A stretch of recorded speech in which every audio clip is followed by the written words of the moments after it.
계속해서 질의하도록 하겠습니다. 슬라이드 보여주세요. 지난 5월 윤석열 대통령이 사회보장 전략회의에서 사회서비스의 시장화 선언합니다. 네. 사회서비스에 대해 민간의 경쟁 구도를 도입하겠다고 밝히죠. 저는 이 발언을 들으면서 의문이 들었습니다. 왜냐하면 이미 우리나라의 사회서비스는 민간 주도로 확대돼 와서 더 시장화할 영역조차 남아있지 않다라는 게 전문가들의 평가입니다. 뭘 도대체 더 어떻게 경쟁을 시키겠다는 건가? 왜냐하면 전체 사회복지시설 62,542개 중 민간기관의 비중이 85.4%입니다. 53,437개소가 이미 민간인 거예요. 그래서 그게 첫 번째 의문이었고, 두 번째는 그럼 윤석열 대통령 말대로 그렇게라도 경쟁을 시킨다고 가정을 하자고요. 그럼 그렇게라도 경쟁을 시키면은 아동, 노인, 장애인분들께 더 좋은 돌봄 서비스가 제공될 수 있는가? 결코 그렇지 않습니다.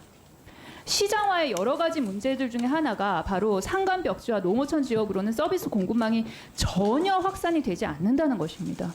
왜냐하면 돈이 되지 않으니까요. 돈이 되지 않는 곳에 사업자들이 서비스를 제공하러 갈 이유가 없습니다. 이게 바로 윤석열 대통령이 그토록 좋아하는 시장의 논리 아니겠습니까?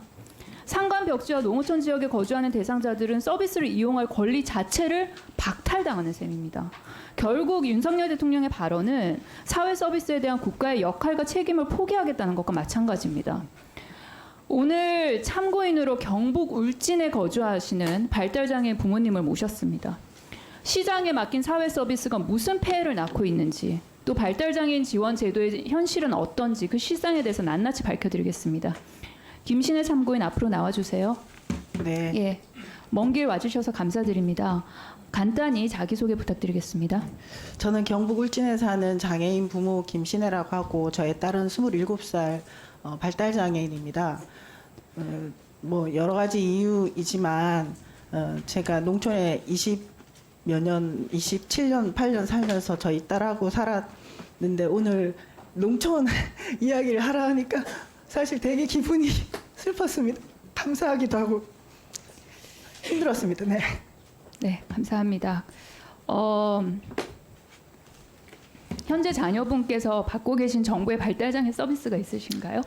발달장애 서비스는 없고 지금 활동지원 서비스를 받고 있습니다. 왜 서비스를 못 받고 계십니까? 서비스에 대한 욕구가 없으신 걸까요? 서비스에 대한 욕구는 있는데 저희 딸이 중증 장애인이고 그래서 지금 서비스를 제공하겠다는 기관이 없습니다. 서비스를 제공받지 못하셔서 발생한 문제는 어떤 것들이 있을까요?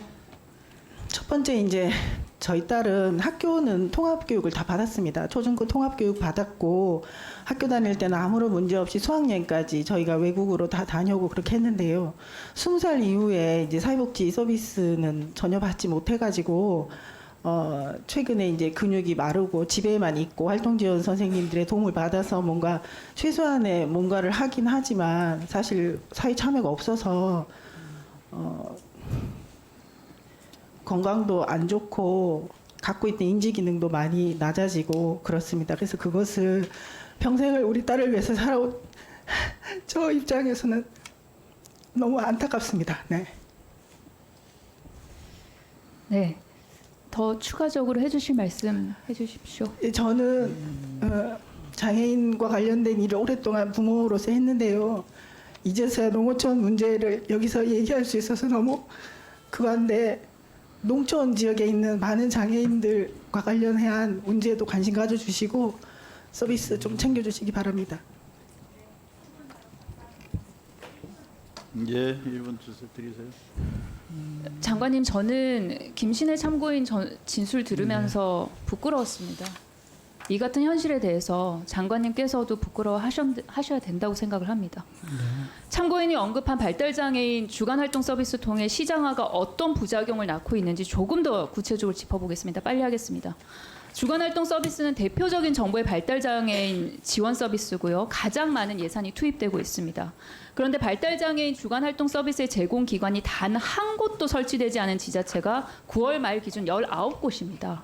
이 지역에 거주하고 있는 성인 발달 장애인이 무려 6,500명입니다. 제공 기관이 없다는 이유로 서비스를 못 받는 거죠. 뿐만 아니라 제공 기관이 단 한 곳에 불과한 지자체 74군데입니다. 근데 지금 현실이 이런데 정부가 제공하는 사회 서비스의 현실이 지금 이러한데 시장화, 경쟁화가 더 필요하다고 생각합니까? 시장에 맡기면 이 문제가 해결이 될 수 있습니까? 의원님, 제가 잠깐 설명을 드리겠습니다. 사회 서비스 고도화의 목적은 더 나은 서비스를 더 많은 분들에게 제공하기 위한 것입니다. 지금 현재 민간에서 제공되고 있는 서비스로는 만족도도 낮고 또 처우 개선도 힘들기 때문에 민간 공급자의 역량을 강화를 하고 더 나은 서비스를 제공하기 위한 것이고요. 지금 말씀드린 발달 장애인 주간 활동 서비스 같은 것은 국가가 중심적인 역할을 해야 됩니다. 이것마저 뭐 민간에게 미루고 그렇게 할 생각은 없는 거고요. 하여튼에 농어촌 지역의 차량 이동 지원도 확대를 하고 제공 기관 수가 늘어날 수 있도록 접근성을 높이도록 노력하겠습니다. 장관님 말씀하신 네. 서비스를 제공하기 위해서는 사회 서비스 시장화가 아니라요. 사회 서비스 국가 책임 강화로 방향을 새로 잡아야 됩니다. 전면적인 정책 예. 아니, 사회 서비스 고도화라고 하는 게 정부의 역할을 포기하는 것은 아니라는 것을 다시 말씀을 드리고요. 정부는 중심적인 역할을 계속해 나가도록 하겠습니다. 그리고 발달 서비스는 지금 국가 예, 그러니까 국가가 다 못하는 것은 민간하게 하되 민간에서 공급되지 않는 것은 정부가 지원할 수 있도록 하겠습니다.